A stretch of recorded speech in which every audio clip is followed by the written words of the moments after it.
হরে কৃষ্ণ। কৃষ্ণ কথা ওই তপর্ণা চ্যানেলে সকলকে জানাই স্বাগত। আজ পবিত্র ইন্দিরা একাদশী ব্রত। আসুন একাদশীর ব্রত মাহাত্ম্য শ্রবণ করি।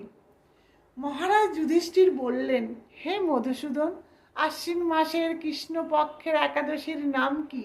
দয়া করে আমাকে বলুন। তখন শ্রীকৃষ্ণ বললেন, আশ্বিন মাসের একাদশীর নাম ইন্দিরা একাদশী, এবং এই একাদশী ব্রত পালন করলে মহাপাপ বিনষ্ট হয়। এমনকি কর্মবিপাকে যারা নিম্নজনী লাভ করেছেন সেই পূর্বপুরুষদের উত্তম গতি লাভ হয়। তারপর বললেন, হে রাজন, মহিষ্মতি নগরে ইন্দ্রসেন নামে এক রাজা ছিলেন। তিনি মহাসুখেই রাজত্ব করছিলেন। সে পুত্রপৌত্রাদি সহ সুখেই রাজ্য পরিচালনা করতেন।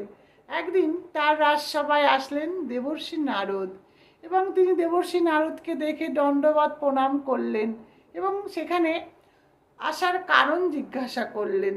তখন নারদমুনি বললেন, আমি এক সময় যমরাজের কাছে গেছিলাম। সেখানে গিয়ে দেখলাম কি জানেন? শুনলে অবাক হয়ে যাবেন। আপনার পিতা সেখানে।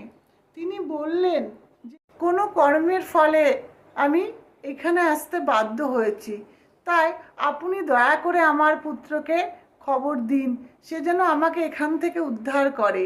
কিভাবে? সে যেন ইন্দিরা একাদশী ব্রত পালন করে। তো এই কথা শুনে নারদমুনি রাজার কাছে এসেছিলেন। রাজা সব কথা শুনে বললেন, আচ্ছা, আমি কি করে এই একাদশী ব্রত পালন করব? আমি তো কিছুই জানি না, এর বিধি কি, নিয়ম কি।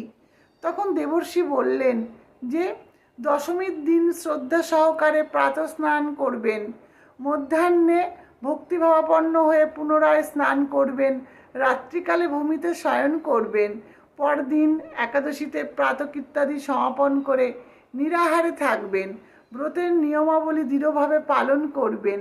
হে পুণ্ডরীকাক্ষ, হে অচ্যুত, শরণাগতের প্রতি কৃপা করুন। এভাবে শ্রদ্ধা সহকারে শালগ্রাম পূজা করে পিতার উদ্দেশ্যে এই ব্রত পালন করলেন, এবং এই ব্রত পালনের ফলে তার পিতা সেখান থেকে মুক্ত হয়ে বৈকুণ্ঠ ধামে গমন করলেন। তাই শাস্ত্রে বলছে যে এই একাদশী ব্রত যদি পালন করা যায়, এর মাহাত্ম্য পাঠ করা যায় বা শ্রবণ করা যায়, মানুষ সকল পাপ থেকে মুক্ত হয়ে বিষ্ণু লোকে প্রাপ্ত হয়। হরে কৃষ্ণ।